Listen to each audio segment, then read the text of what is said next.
আসসালামু আলাইকুম ওয়া রাহমাতুল্লাহি ওয়া বারাকাতুহু। আজকে আমাদের সবক সূরাতুল ইখলাস মাক্কিয়াহ। তবে আপনাদেরকে সবকটি যেরকম ভাবে পড়ে দেব, ঠিক যে নিয়মে পড়ব, ঠিক ওই নিয়মে সুন্দরভাবে আপনারা সবকটি তৈরি করে নেবেন, নিয়ে সাবটাইটেল নাম্বারে শুনিয়ে দেবেন। أعوذ بالله من الشيطان الرجيم. بسم الله الرحمن الرحيم.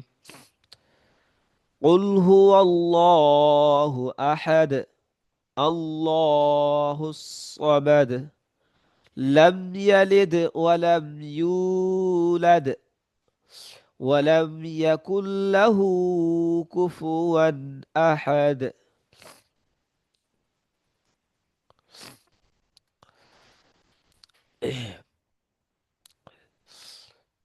قل قاف لام بش قل هافش هو قل هو واو ألف لام لام زبر وال قل هو لام خرا زبر الله هافش هو قل هو الله همزة زبر حا دال زبر حد أحد قل هو الله أحد.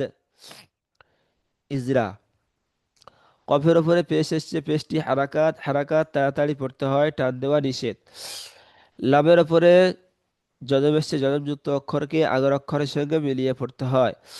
হার উপরে পেশ এসছে, পেশটি হারাকাত হারাকাত তাড়াতাড়ি পড়তে হয়, টান দেওয়া নিষেধ।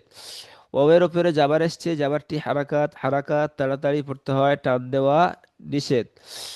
আল্লাহ শব্দের পূর্বে জাবার এসেছে, আল্লাহর নাম পুর করে পড়তে হয়, অর্থাৎ ল উচ্চারণ করে পড়তে হয়।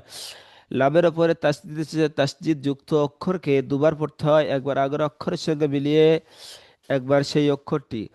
লামের ওপরে খাড়া জাবার এসেছে, খাড়া জাবার আলিফ মাদ্দার সমতুল্য, অতএব খাড়া জাবারকে আলিফ মাদ্দার মতো এক আলিফ টান দিয়ে পড়তে হয়। হার উপরে পেশ এসেছে, পেশটি হারাকাত হারাকাত তাড়াতাড়ি পড়তে হয়, টান দেওয়া নিষেধ। হামজার উপরে জাবার এসেছে, জাবারটি হারাকাত হারাকাত তাড়াতাড়ি পড়তে হয়, টান দেওয়া নিষেধ। হার উপরে জাবার এসেছে, জাবারটি হারাকাত হারাকাত তাড়াতাড়ি পড়তে হয়, টান দেওয়া নিষেধ। দালের উপরে দু পেশে তানবির এসেছে, আয়াতের শেষে তানবিরকে সাকিন করে আগর অক্ষরের সঙ্গে মিলিয়ে কলকলা করে পড়তে হয়। যেহেতু দাল এসেছে, দাল কলকলা হরুফ। আহাদ কুল হুয়াল্লাহু আহাদ, ঠিক এমনভাবে প্রতিটি আয়াত প্রথমে বানান করবেন, তারপরে ইজরা করবেন, তারপরে রিডিং করবেন। আমি যে একটি আয়াত আপনাকে পড়ে দিলাম, ঠিক এমনভাবে সমস্ত পড়াগুলোকে তৈরি করে নেবেন।